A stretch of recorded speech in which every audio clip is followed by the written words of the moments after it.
back everyone for some more Ace Attorney Dual Destinies, and we're ready to begin day 1 of the trial in the case against Juniper Jones, who is a childhood friend of Athena Sykes, and we were able to finish day 1 in the investigation in the last episode, and we're still trying to figure out what exactly is going on in the friendship between Junie, Hugh, and Robin. But hopefully we can get some more clarity here in the trial. But before we do that, hope you guys have an awesome day today. Hope you guys doing well. So without further ado,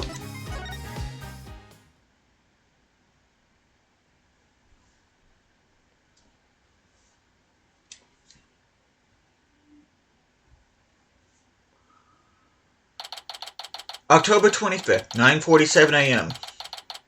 District Court, Defendant Lobby number 3. My butterflies have butterflies in their stomach. So, what's it like to have your very own case for the first time? My heart hasn't raced this fast since I ran that full marathon last year. If it keeps up, you might get a lawyer's high.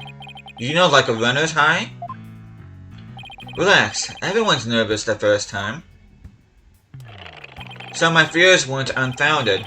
After all, today's prosecutor is so terribly brutal and willing to use any means necessary to win a conviction. There's that the end justifies the means concept again. Now that it's come to this, we have no choice but to fight fire with fire. The end justifies the means. Oh, I wish he'd stop saying that. That's your method, Professor. I'm gonna defend Juniper in my own way. But Miss Sykes, just yesterday you told me. As a lawyer, what is that you treasure beyond all else? That's an easy one, Professor. Seeking justice for my clients. But if this trial proceeds in the same manner and ends in the same way as the mock trial, would you not lose everything you worked so hard to gain? Well, I just have to make sure that doesn't happen then, won't I? Why, but aren't you a stubborn one? Well, I suppose you will have to learn of your own inefficacy the hard way. Forgive me, Professor Means, but can we just leave it at that? Oh dear, please forgive me. It's just, I wish to protect Juniper by any means I can. I do too, but none of you excuse me. Thanks to him, I'm feeling even more pressure than before. Don't let it get to you, Athena, and don't forget to keep smiling. I'll be fine, and I haven't forgotten what Mr. Wraith said. The worst of times are when lawyers have to force their biggest smiles. The trial is about to begin. I'll show you to the courtroom if you please. Apollo, I'm counting on you to support Athena this time. Okay, Mr. Wraith, leave it to me. That's right, I have Apollo to back me up. Junie's fate rests in my hands. I won't rest until she walks free.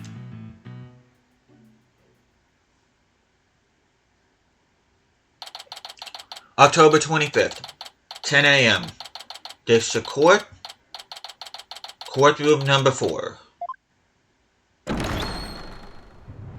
Day 1. Court is now in session. All rise. Court is now in session for the trial of Juniper Woods. Athena Sykes, the defense team leader, is ready, Your Honor. That didn't sound very confident. You sure you're okay? I'll be fine. Your baldness. I know. As usual, you want me to deliver the opening statement. Ugh! This case is crystal clear. I see no need to explicate it any further. Now, summon the witness. I don't know why I said that like that. Is there something the matter?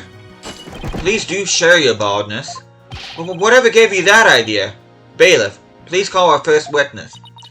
And now we don't even get an opening statement. Again, I don't know why I said it like that. Detective Fulbright. He and Prosecutor Blackwell have become quite the team. Oh, right. The case brief. Leave it to me. Yes, let the detective in charge, everyone's favorite friend of justice, explain. You're nothing compared to Gumshoe, pal. What was that just now? It's like he and Blackwell are totally in sync. Well, I don't think they're capable of mind melding if that's what you're thinking. Alright, Detective Fulbright, would you please explain the case to the court? Professor Court's body was discovered on October 24th at approximately 2:30 p.m. She was murdered with this all I have here. The victim's blood and the defendant's prints were both discovered on it. All added to the court record. The weapon used to murder Constance Court. Her blood was found on along with Junie's fingerprints. He? Court's autopsy record report added to the court record. Estimated time of death between 6 and 8 p.m. Cause of death, blood loss from a deep stab wound in the victim's side. Wow, that bird can deliver evidence too. Blackwell has trained him well. Maybe Blackwell should train it to not mess up people's hair while he's at it. Moving right along, the body was discovered on the outdoor stage, although no blood was found there. However, we detected traces of massive amount of blood in the third floor art room. In short, the murder took place in the art room. So, then the body had been moved from the art room to the stage? Precisely, and there's one more piece of irrefutable evidence. A recording made by a tape recorder that a school paper recorder hid in the art room. It captured a female voice screaming, "You're a goner." What's this? You have such a recording? Must be from that tape recorder Miriam mentioned. Why is this the first we've heard of a death threat at the moment of the murder? Shh! Silence, please. I would like to play the tape for you now.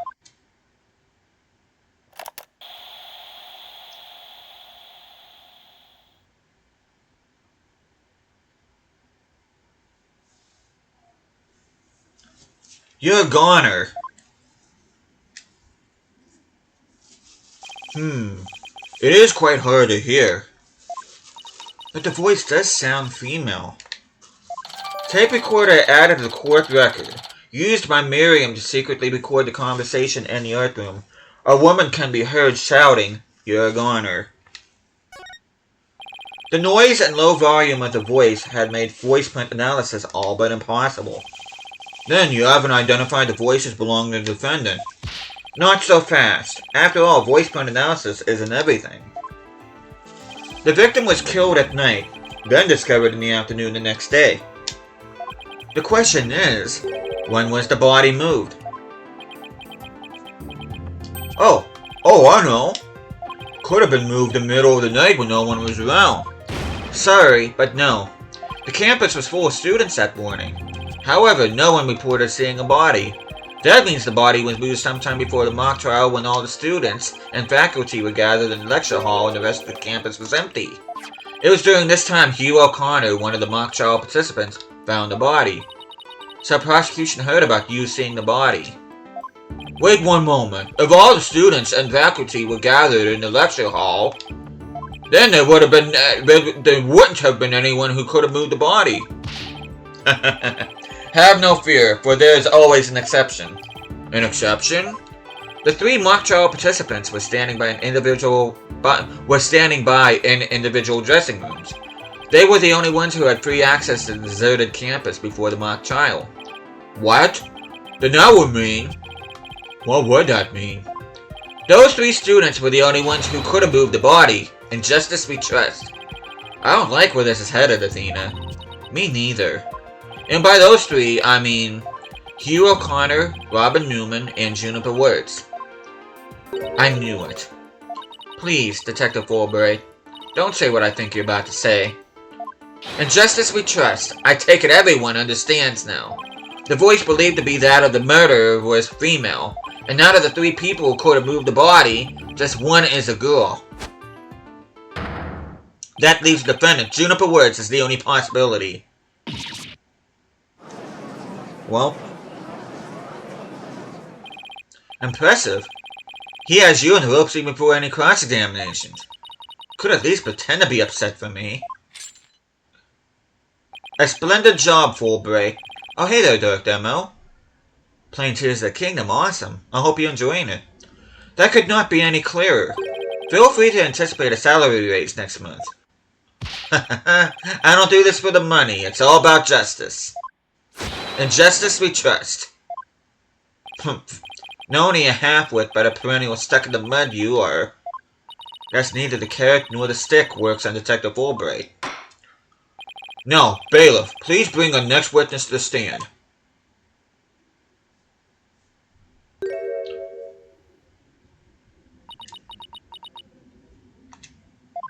So, our first witness is a cardboard box.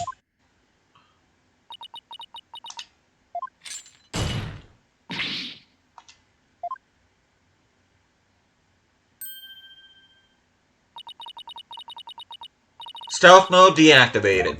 Oh my, the box has hands. Smile, Your Honor. What the dickens? I just had my picture taken. Miriam Scuttlebutt, senior at the Legal Academy. I'm a reporter on the judge course. Juniper's been a bad girl. I'll tell you all about her crime. Might I ask whether you could come out of that box? How would I get any more scoops or I blow my cover? So the answer is no. After all, covert action is an undercover reporter's bread and butter. The testimony from a faceless witness is highly irregular. A former ninja I met in the clink said that exposing those who work in the shadows is to pass the death sentence upon them. Oh my, I'd never thought about it that way. Well, you would spare a life, I'll make a special exception this time. Former ninja in prison? Holy Shinto, how can a judge believe this load of crock? No, your testimony please. Oh, but take care not to reveal your face. Witness testimony.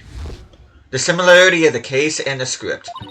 The murder happened exactly like Juniper's mock trial script. Up until the mock trial began, only Professor Court and Juniper knew the script's content. But Professor Court's sudden decision not to use the script sparked Juniper's murderous rage. Juniper has to be the killer. She has a motive and the murder is just like her script. The murder is just like her script? Could such a thing be true? Compare her script with a murder case and crime scene photos. Then you'll see. This is so simple. Even an ape posing as a decrepit old judge can understand. Only the victim and the defendant were privy to the script. Ergo, the defendant is the killer. Furthermore, in the art room where the crime supposedly occurred, this witness's script along with an envelope on which "used" was written were found. This proves that the accused's script had been rejected the day before the mock trial. She pressed the victim to use her script, an argument ensued, and then the fatal stabbing. That makes perfect sense. What now? Prosecutor Blackwell has all his ducks lined up in a row. He's really on a roll now. He's like a pit bull once he sinks its teeth into you. How dare she? My script had it all. A bum rap and phony evidence, grudges and betrayals. I trust the defense is ready to cross-examine the witness. And with that, we're gonna go ahead and save, like I do before any cross-examination. I already saved. What am I doing? No problem. I mean, yes, I'm ready. I think. Time to find a hole in her testimony and unbox the truth. I've seen it done over and over. I know I can do this. Cross-examination. The similarity of the case and the script. The murder happened exactly like Juniper's mock trial script. There must be places where the script and the case diverge. Don't sweat the details. That kind of stress will give you wrinkles. I'm not worried. My skin is as fair as silk. Objection! Indeed, you are quite fair. Fairly desperate. Objection! What did you just say? Blackwell really turned that one around on you.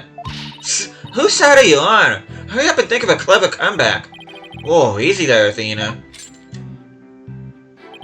Now you listen to me. The two cases do indeed have their differences. For one, the stage hadn't yet been erected in the mock trial script, and in the actual case there were signs indicating the victim's wrists had been bound. But such differences pale in comparison to the host of similarities.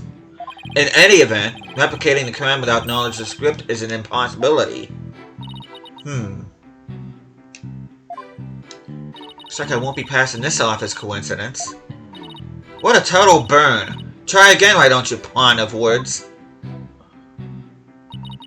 Okay, after the mock trial, only Professor Court and Juniper knew the script's contents. Professor Quartz sudden decision not to use the script sparked Juniper's murderous rage. Juniper has to be the killer. She has a motive, and the murder is just like her script. Hold it! Anyone who saw the mock trial could have recreated the crime. After they saw the mock trial, they could have easily staged the body just like the script. Weary is the trial which pits Hawk against Canary. Objection! What did you just say? If he's so weary, he should try something less. I bet that'd save some energy. This is no time for jokes, Apollo. He just called me a canary. Don't let him get to you. These canaries pick up on things quickly, just like you. I shan't repeat myself, so listen carefully, Sykes Dono. Hugh O'Connor discovered the body before the mock trial even began. How could one stage the body as it is in the script before anyone knew its contents? Gah, that's right. Do you even fathom the intricacies that go into staging a crime scene? No, I think not. You have the rudimentary mind of an elementary school child. Elementary school? Reporter's testimony throws attorney Athena Sykes for a loop. The perfect caption. How marvelous! A photo in a newspaper is just a thing to boost your brand. In a school paper? Seriously? I believe you pressed the witness more than enough, Miss Sykes. Now do you see how clear-cut my case is? Take it now, and in that fair, desperate mind of yours. Etch it deep so you may never forget. No. Even my arguments get thrown back in my face. It wasn't supposed to be like this. What am I gonna do? Athena, you should just have all the answers you'd be looking for now. Huh? Think about it this way. If the killer knew the details of the mock trial, would they really commit the crime in the exact same way? I don't follow. Try to place yourself in the killer's shoes. I bet you'll discover an inconsistency if you do. Ah! I get it! Thanks, Apollo. Miss Scuttlebutt, just so we're clear, you're claiming that the killer intentionally made the crime scene look just as it was in the script. And that is beyond the shadow of a doubt not a coincidence. Is that correct? No, duh. After all, it's just more evidence of Juniper's evil she-devil ways. Objection! But what'd I say? What'd I say? Our client made the crime scene look just like the script. Something known only to her? That would be not just foolhardy, but completely irrational. But what do you mean? Yes, Miss Sykes, please tell this court what you mean by irrational.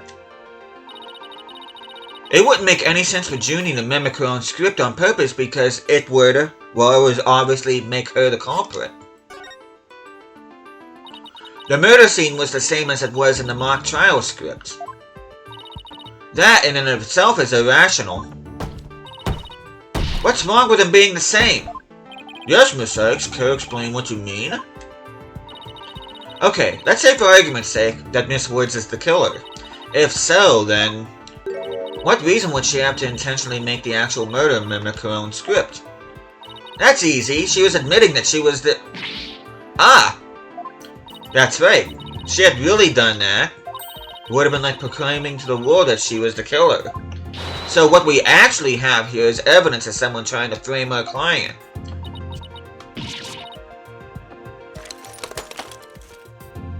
The body was found the day of the mock trial. In short, the day the details were revealed, so it would be completely inconceivable for the murder to go exactly like the script. Don't let it go to your head just yet. Objection! Humph. It would seem Justice Dono's comrade in arms has finally drawn her sword. However, the blade is dull, and it shall remain so until you master its use. Enough with the stupid sword metaphors already. There is a perfectly good reason for the inconsistency of which you speak. The reason? What reason? Must I spell out everything? You are what people today call high maintenance. The accused had intended to stop the mock trial, and in that event, nary a soul would have been the wiser to the similarities of the case and script. Objection! No, the mock trial was only stopped after the body was accidentally discovered. Objection! A witness here had also discovered the body. In fact, she was led to our dearly departed professor by the accused herself. What? Miss Scuttlebutt saw the body too? Precisely, and with the discovery of the body, the mock trial ought to have been cancelled. Wait, so you didn't call the police? Nope, I kept it secret from that big scoop. You can't do that! I made her pay long-hard penance for her sin. Did I not, my little box top? Compared to the work of a war correspondent, the sheer terror of that was... Ah! Jeez, I wonder what the Twisted Samurai did to her. Block off all the holes in her box. And spin her like a top while Detective Fulbright cackled in delight? That sounds more nauseating than scary. Enough jabbering. Witness, continue your testimony. Sure, Mr. Samurai. I'm ready to finish off that she-devil. Witness testimony. What Scuttlebutt saw. I snuck into Juniper's dressing room while everyone was in lecture hall. Well, if she was that good of a journalist, she would know it would be sneaked, not snuck, but... Juniper had changed into her stage costume. I asked her, "What are you doing?" When suddenly she fled into the hallway as if she wanted me to follow her. I followed her all the way to Professor Quartz's body. She led me right to it. I'm positive it was Juniper because she was wearing the costume she had made. Hold it! Why did you withhold such key testimony? What's that supposed to mean? Athena, you haven't even started your cross-examination. I know, but her testimony points to her as being a potential suspect. Well, I don't think Prosecutor Blackwell is... No, wait, I bet he's already thought of that. The witness left the lecture hall to sneak into Miss Wood's room before the mock trial. That means she too could have moved the victim's body. The prosecution's claim no longer has any ground to stand on. Help! Now, no need to ruffle your own feathers, though. When you squeak like a little brat, it agitates Taka. Do you want him to peck your eyes out? No, thanks. You listen here. The witness has a perfectly good alibi. Oh yeah, I do. Around the estimated time of death, I was at the undercover reporter class. It's right near my home. Undercover reporter class? The proverbial rug has been pulled from under you. The witness could not be the killer. The defense must look before leaping, or at least make sure the rug's secured to the floor. I tried to warn you. Oh. Well, there ends the cross-examination. Let's allow the witness to step down. Huh? No, wait a minute. The defense has no right to cross-examine the witness after that little spectacle. For whatever man is sowing, this he will also reap. Why can't he say, "You reap what you sow"? Very well. If the cross-examination is over, I suppose the witness may go home. Perhaps spend some time in her lovely box to recover from today's stressful events. Don't you worry about me, Your Honor. There's no rest for the wicked, or journalists either. My third eye's always eyeing a scoop. She's always eyeing a scoop? Well, back to the trenches. Bye-bye. Hold it! Not so fast, Miss Scuttlebutt. Apollo? There's just one thing I'd like to ask. Did you take a picture of the victim's body? And if not, why not? That is... No, I didn't take one. Well, that's strange. Why wouldn't you take a picture if you're always eyeing a scoop? Gotcha. Did you or didn't you really see the victim's body? It's not like I, actually saw it, but... What the devil? Did you hear that, Your Honor? The witness did not actually see the body. That completely overturns the prosecution's claim that the witness was led to it. Justice Dono, you dare bear still with me again? Nice try, Boy Wonder. So what if I didn't see the body? The fact remains that Juniper led me there. Feast your eyes on this. What exactly am I looking at here? It's a crucial moment forever frozen in time by my third eye. Photo clearly showing Juniper words. Does it though?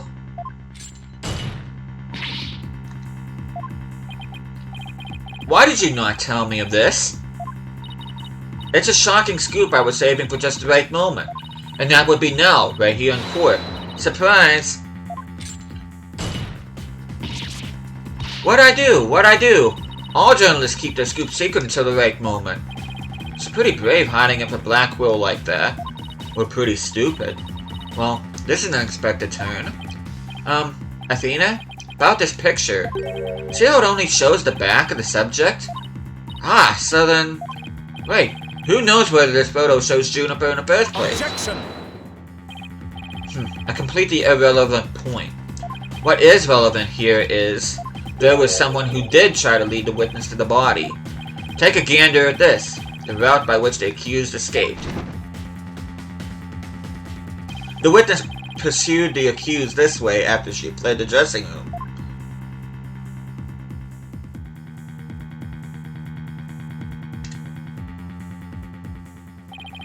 The accused descended to the first floor and exited to the quad.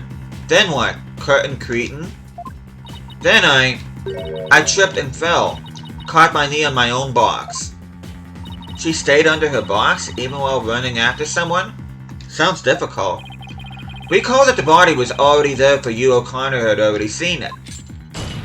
She was trying to show someone the body because she wanted to stop the mock trial. Hold it!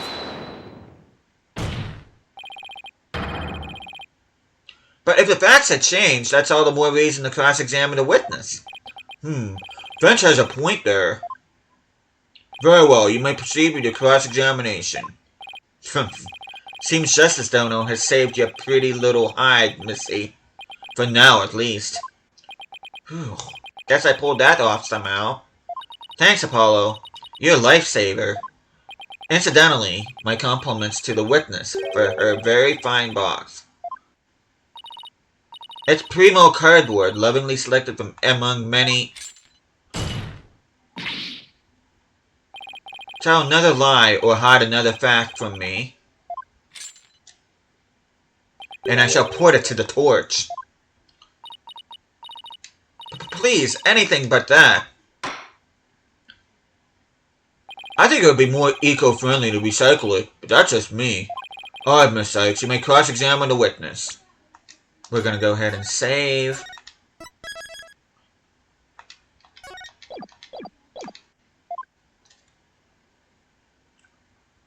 Cross-examination. What Scuttlebutt saw.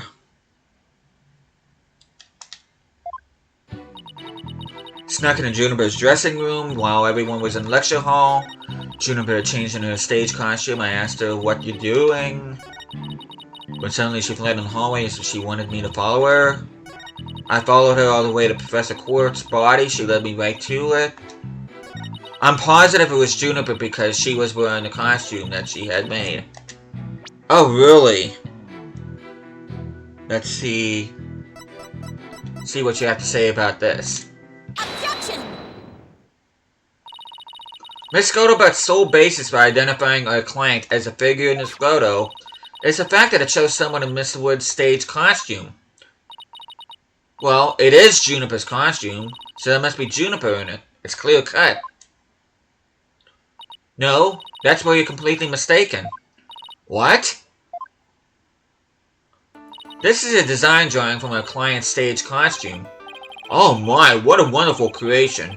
The constellations are extraordinary. I'm glad you noticed because those stars are precisely what's important here.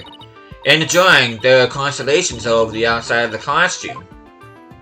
But there's not a single star in the costume in the photo. Oh, then that means... what exactly? Your Honor, there were no other blue costumes at the scene, which leads me to believe that the figure in the photo was wearing a client's costume inside out. But why would Miss Woods make a mistake like that? Well, it's not really a matter of why, but rather who made the mistake of putting it on inside out. Well, wait, you're not suggesting. That's right, I'm glad you're catching on.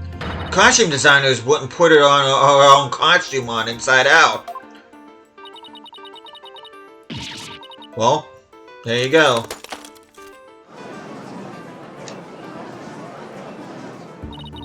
Sorry, Miss Scuttlebutt, but doesn't believing you had a scoop when you really didn't make you a failure as a reporter? A failure as a reporter? Yep. Oh, we do get to see your face. Why, hello, Miss Scuttlebutt. So nice to meet the woman beneath the box. You didn't see nothing. Objection! Now, I would have you stop right there, Sykes Dono. For it is the why of the matter upon which I would have this court focus. What do you mean? Miss Juniper Woods. Yes? What were you doing on the morning of the mock trial? I was in my dressing room, painting my costume in fluorescent paint. Fluorescent paint? My design drawing shows twinkling stars on the costume. I was going to make the costume shimmer like that by painting the inside fluorescent. What was that again? Fluoride? Each costume had cavities. Not fluoride, fluorescent, as in glowing. The paint would make it glow in the dark. Yes, so you applied that to the inside of the costume. And then? I let it dry for a while because I heard it takes a long time. So I put the costume on my mannequin inside out. Inside out? So then... This is a photo of the inside out costume taken in the dark. As you can see, there's a heavy layer of paint over the entire inside surface. Someone would have properly donned this costume in this state. The wet paint would get all over their body. Why, yes, I believe it would. Indeed, ergo, the costume was worn the way it was, not by anyone's mistake. But because this was the way it was on the mannequin, inside out. Gah! Glowing costume photo added to the court record. A photo of the stage costume taken in a dark room. Coat of fluorescent paint made it glow. Figures he would have a photo. Did we just fall into his trap? Yeah, I bet Blackwell had it all planned out. Still, I think you should give this photo a nice, long look. Oh, please tell me you found something that doesn't add up.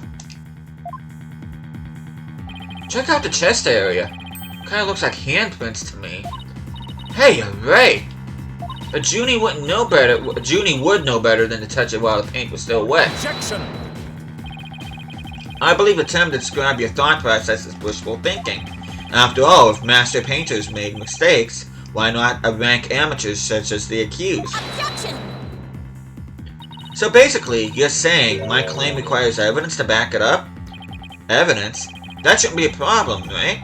After all, you've come this far. Just because I've come this far doesn't mean I've thought everything through, though. What? You mean you've just been bluffing? What did you expect me to do? I'm sick of losing this guy. But you're right, there's only one thing left to do at this point. And that's to present some evidence. Pronto. Let me go ahead and just save.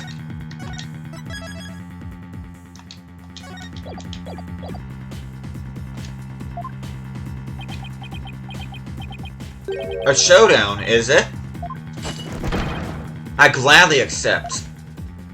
The fluorescent paint must have stuck to the hands of whoever touched the costume, and that paint should glow in dark places. So I just need to carefully check every last piece of evidence. This piece of evidence shows who touched the costume.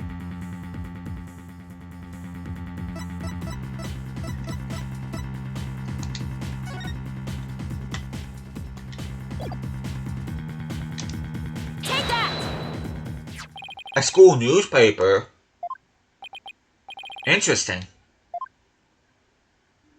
Take a look at the photo where the lights are dimmed and the spotlight is on Miss Woods. Observe Mr. Newman's hands in that photo as he stands at the prosecutor's bench. As you can see, it's glowing, just like Miss Woods' fluorescent paint. It is glowing. Quite brightly, I might add. But why would he put fluorescent paint on his hands for the mock trial, you may ask? The answer is he wouldn't. Not on purpose. got there when he put the costume on. That means what again? It means the figure photographed in the costume was not a client, Juniper Woods. It was a classmate, Robin Newman. What?